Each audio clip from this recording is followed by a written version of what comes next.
of your screen, this will be the all-important start. He must try and get to the first right-hander and try and fend off all the challenges. Well, he's lifted the front wheel. That's going to hurt him. Young 96 right beside him. Here comes Damon Buckmaster bike 2, but Bayliss has held them out, so he's managed to ride it high and ride it wide. Buckmaster has snuck through. Damon Buckmaster goes into the lead. Bike 2, Kawasaki. Look at the field of 600s as they stream down through the S's, and the chase is on. Buckmaster's leading them now. The pole sitter came with the fastest time, had been here 3 weeks ago racing in the state championships, knows his way around the place and is determined to do the job here. That's bike 3, Dean Thomas up there as well. Now, any one of these guys capable of doing the job, but it is Bayliss at the moment. Young there in 3rd place. This is going to be a crackerjack race. Graham Morris didn't have the best of runs in qualifying yet again. Had a bad run at Lakeside also, and he's sitting way back today, so I don't know that he'd be too happy with that. Your leader, though, is Buckmaster, and he's already trying to pull a little bit of the gap on this battle going on in the 2nd place. At the moment, Bayliss is managing to hold them out. Young's in there as well. I tell you what, there's a real gaggle of bikes. There's Dean Thomas on board bike 3, and he's managing to hold out bike 9. Heard you, yeah, along with John Allen in behind him. So we've got riders virtually from all over Australia in the first 5, 6, 7, 8. Who can it be? That is Malcolm Campbell trying to get up the inside of John Allen. So look for bike 30. That's Malcolm Campbell, multiple Australian Superbike champion, multiple state champion here in Tasmania. So he's pretty comfortable.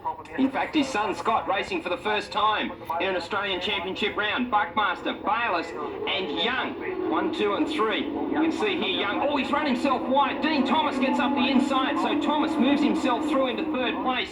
Young drops back to 4th. Then it's Purdue and John Allen, then Malcolm Campbell. So it really is a tight field, but that is your leader, Damon Buckmaster, doing a nice job out in front, but a lot of pressure on him. And you can see here that there's some differing riding styles there. Bayliss tends to keep the bike a little more upright, whereas behind him, Dean Thomas climbs right off the side of his motorcycle. So for each of them, I suppose they're pretty comfortable with it, but definitely some machinery setup differences with them. And they're charging now out of Shell Skyline, down into the left-hander, and it is a fast downhill straight here at Baskerville. In fact, there's a hump in the middle of the straight, and the bikes become extraordinarily light. It seems that the smooth line's out on the right-hand side, but these guys are pretty desperate. They'll go any which way they can if they think there's an advantage to be had. It is Buckmaster, Bayliss, Dean Thomas, Paul Young. Then it is Anthony Purdue. The order not changing, Johnny Allen and Malcolm Campbell. Good to see Paul Young getting up on the back of this leading trio. All right, I tell you what, here comes Dean Thomas up the inside on the Maxima Oils machine. Sneaks up the inside of Bayliss, so he's now up into 2nd place. Oh, we've had number 96 go over. That is, of course, Paul Young. Bad luck for him. Looked as though the bike simply understeered off the circuit. Let's have a look at the Shell replay. In fact, that's exactly what happened. It pushed into the corner. He's managed to lay it over and cleanly sort of fall away from the bike, if you like, and get up and walk away. Yes, fortunately not a lot of damage to the bike, definitely no damage to the rider, but out of the game. Well, the battle rages for 2nd place. Now that is Bayliss monstering the outside of Dean Thomas. Dean Thomas really has the inside line. All he has to do is hold his ground. Could be playing into the hands of Buckmaster again, these two guys holding themselves up, but as you can see, absolutely nothing in it. Purdue moves up into 4th place, so Anthony Purdue, if he can just make that little bit of a break, behind him Johnny Allen and Malcolm Campbell up there as well. The action continues to rage, and just have a look at the difference in the riding styles. You can see there, Thomas hangs right off the side of the motorcycle, and for Bayliss's mind, I mean, he's quite comfortable. Again, lifting rear wheels on Bayliss's machine. He is so hard under brakes. This is the right circuit if you're a demon braker, because you get plenty of chances to show off your prowess with the brake lever as they charge on down the back. Have a look at this again. Slipstreaming coming up, and Bayliss up the inside. He's played that late on brakes. The thing's sideways. Can he hold it? He hasn't run himself wide, so Bayliss rides himself back into 2nd place.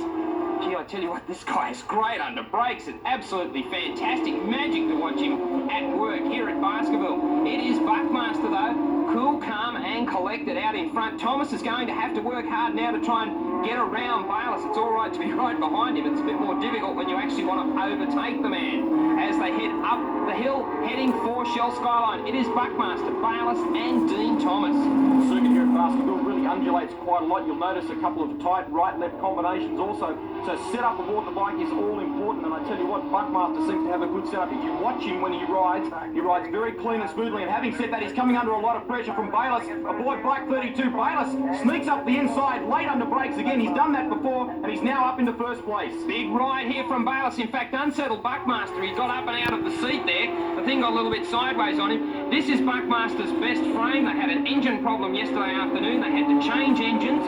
So the team been working pretty hard, but they're on their final lap. And Dean Thomas, well, he's sitting back in third place. I'm not sure what he can do about all this at the moment.